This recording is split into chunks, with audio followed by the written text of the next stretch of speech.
నల్గొండ జిల్లా పానగల్ ఛాయ సోమేశ్వర ఆలయంలో మహాశివరాత్రి వేడుకలు ఘనంగా జరుగుతున్నాయి. భక్తులకు ఎలాంటి ఇబ్బందులు లేకుండా అన్ని సౌకర్యాలు కల్పించారు నిర్వాహకులు. ఉదయం నుంచి రాత్రి వరకు 4 లక్షల మంది భక్తులు వస్తారని అంచనా వేస్తున్నారు. రాత్రి జాగరణ కోసం ప్రత్యేక ఏర్పాట్లు చేస్తున్నారు. చారిత్రాత్మక ఆలయాన్ని ప్రభుత్వం మరింత అభివృద్ధి చేయాలంటున్న టెంపుల్ చైర్మన్ అనంతరెడ్డితో శేఖర్ ఫేస్ టు ఫేస్. తెల్లవారుజాము నుండే పెద్ద ఎత్తున ఆలయాలకు భక్తులు పోటెత్తుతున్నారు. ఇప్పటికే శివాలయాల్లో ఓం నమ శివాయ నామస్మరణతో మారుబోతున్నాయి దేవాలయాలన్నీ. ఉమ్మడి నల్గొండ జిల్లాలో యాదగిరిగుట్ట లక్ష్మీ నరసింహస్వామి, అదేవిధంగా తవ్వకాల్లో బయటపడ్డ రాచకొండ శివాలయం, పానగల్ ఛాయ సోమేశ్వరాలయం, పానగల్లో పచ్చల సోమేశ్వరాలయంతో పాటు వివిధ దేవాలయాల్లో పెద్ద ఎత్తున ప్రత్యేక పూజలు నిర్వహిస్తున్నారు. ప్రస్తుతం మనం పానగల్లోని ఛాయ సోమేశ్వర ఆలయం వద్ద ఉన్నాం. ఇక్కడ పెద్ద ఎత్తున ప్రతి శివరాత్రికి కూడా లక్షల మంది ఇక్కడికి వస్తూ ఉంటారు. మనతో పాటు మాట్లాడేందుకు ఆలయ చైర్మన్ ఉన్నారు. సార్ మాట్లాడదాం. సార్, ఎట్లా ఉన్నది సార్ ఏర్పాట్లు? ప్రాచీనమైనటువంటి శివకేశవ నిలయం కాబట్టి తెలంగాణ నుండే కాకుండా ఇటు పక్క రాష్ట్రమైన కర్ణాటక, ఆంధ్ర, తెలంగాణ నుంచి కూడా భక్తులు వేలాది లక్షలాదిగా తరలి వస్తున్నారు. ప్రధానంగా ఈ మహాశివరాత్రి పర్వదినం అనేది 300 సంవత్సరాలకి ఒకసారి కలిగేటటువంటి ఒక దివ్యమైనటువంటి శివయోగంతో కూడుకొని, అలాగే మాస శివరాత్రి కలిసి రావడము, ఇటు లక్ష్మీదేవి శనేశ్వరునికి సంబంధించినటువంటి ఆ యొక్క నక్షత్రాల కూటమి, అలాగే ప్రధానంగా అమావాస్య గడియలు కూడా దగ్గర పడడము, ఇన్ని దివ్యమైన నక్షత్రాల కలయిక అనేది ప్రతి 300 సంవత్సరాలకు ఒకసారి జరుగుతుంది. కాబట్టి ఇక్కడ వేల సంవత్సరాల చరిత్ర కలిగిన ఈ దేవస్థానానికి వేలాది లక్షలాదిగా భక్తులు తరలి వస్తూ ఉన్నారు. మరి ఇట్లా తరలి వస్తున్నటువంటి భక్తులకు ఎలాంటి అసౌకర్యం కలగకుండా నల్గొండ గౌరవ కలెక్టర్ గారి యొక్క ఆదేశానుసారం నల్గొండ గౌరవ ఆర్డీఓ గారి యొక్క అధ్యక్షతన పూర్తి స్థాయిలో కట్టుదిట్టం ఏర్పాటు చేశాము. పురాతన దేవాలయాల సేవ ట్రస్ట్, రుద్రసేన ఆలయ కమిటీ ఆధ్వర్యంలో కట్టుదిట్టం ఏర్పాటు చేసాము. ఇటు మున్సిపల్ శాఖ నుంచి కూడా పూర్తి స్థాయిలో మాకు పోలీస్ శాఖ నుంచి సహాయ సహకారాలు అందుతూ ఉన్నాయి.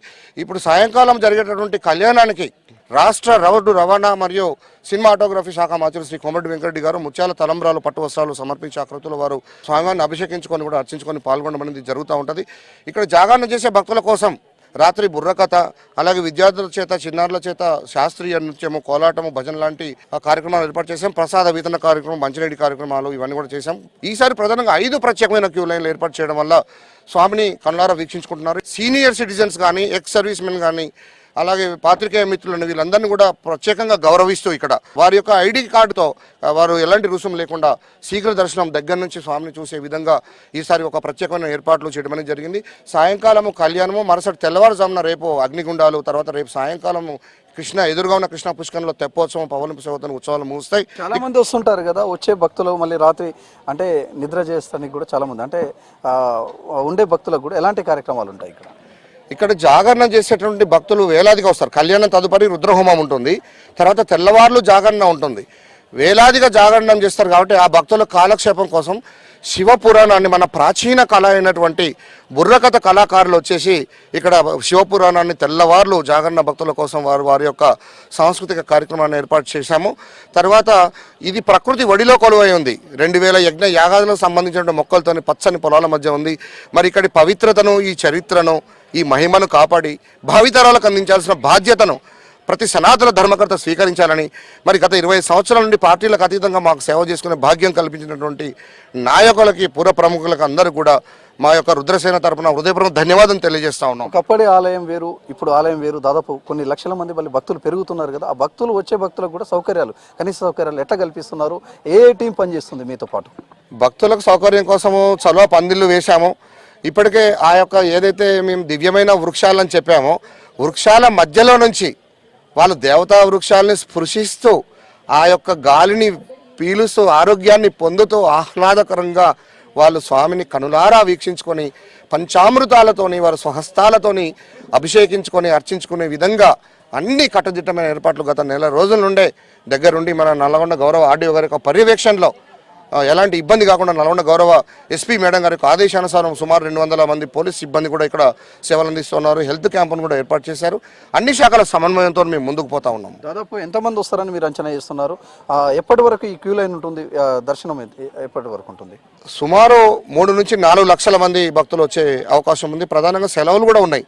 రేపు సెకండ్ సాటర్డే, సండే కూడా ఉంది. కాబట్టి ఈ దేవస్థానము ప్రాచీన దేవస్థానము ఛాయాదేవి ఇక్కడ శనేశ్వరుని తల్లి కొలువై ఉంది. ఆ అమ్మని దర్శించుకున్నట్లయితే శని శత్రుపీడలు నరదీసి గ్రహదోషాలు తొలగిపోతాయనే స్థల పురాణంలో భాగంగా ఇక్కడి భక్తులు ఎక్కువగా పోటెత్తి రావడం అనేది జరుగుతుంది. మరి ఇదే ఈ యొక్క సంఖ్య అనేది రాత్రి తెల్లవారులు 24 గంటల అభిషేకాల కార్యక్రమాన్ని లింగోద్భవ అభిషేకం కూడా భక్త మహాశయులకు కల్పించాము. రేపు తెల్లవారుజామున నల్లగొండ పానగలు లింగ సమాజం ముందు నడిచి ఆ యొక్క అగ్నిగుండాల కార్యక్రమాన్ని కూడా దేదీప్యమానంగా నిర్వహించడానికి వాళ్ళు సిద్ధంగా ఉన్నారు. ఇట్లాంటి క్రతువులన్నీ కూడా చేస్తూ ఉన్నాము. మరి ఇక్కడ మేము స్వచ్ఛందంగా సేవ చేసుకోవడం మా పూర్వజన్మ సుకృతంగా భావిస్తున్నాము. ఇదే పరంపర ముందుకు కొనసాగి ఈ దివ్య శక్తి ఇదంతా విశ్వవ్యాప్తమై మరి ఈ మధ్యకాలంలో ఒక శుభవార్త విన్నాము. మరి గౌరవ మంత్రివర్యుల యొక్క ఆధ్వర్యంలో యునెస్కో ట్యాగ్ అయిందని కూడా తెలిసింది. యునెస్కో గుర్తింపు కోసం కూడా ప్రభుత్వం కనుక చొరవ చూపినట్లయితే ఇక్కడి మహిమ, ఇక్కడి టెక్నాలజీ, ఇక్కడి శాస్త్ర సాంకేతిక నిపుణత విశ్వవ్యాప్తమై ఇది ఎప్పటికీ ఒక దివ్య క్షేత్రంగా వెలుగొందే అవకాశం ఉంది. మరి ప్రభుత్వం కూడా దృష్టి పెట్టాలి, దాతలు కూడా ముందుకు రావాలి, దీన్ని కాపాడుకోవాలని చెప్పేసి ఈ యొక్క శుభ సందర్భంగా అందరినీ కూడా ప్రాధేయపడి సనాతన ధర్మకర్తలు అందరినీ కూడా కోరుకుంటా ఉన్నాము. ఓం నమః శివాయ. ఇది ఛాయ సోమేశ్వర ఆలయానికి ఒక ప్రత్యేకత ఉంటుంది. ఈ ఆలయంలో కనుక పూజలు చేస్తే ఖచ్చితంగా కూడా వాళ్ళ కోరిన కోరికలు తీరుతాయని చెప్పేసి భక్తుల ప్రగాఢ నమ్మకం. దానిలో భాగంగా పెద్ద ఎత్తున భక్తులు వస్తుంటారు. వచ్చే భక్తులకు ఎలాంటి ఇబ్బంది కాకుండా అన్ని సౌకర్యాలను కల్పించామని చెప్పేసి చెప్పుకొస్తున్నారు పాలక మండలి. కెమెరా పర్సన్ రఘుతో శేఖర్, V6 న్యూస్, నల్గొండ జిల్లా.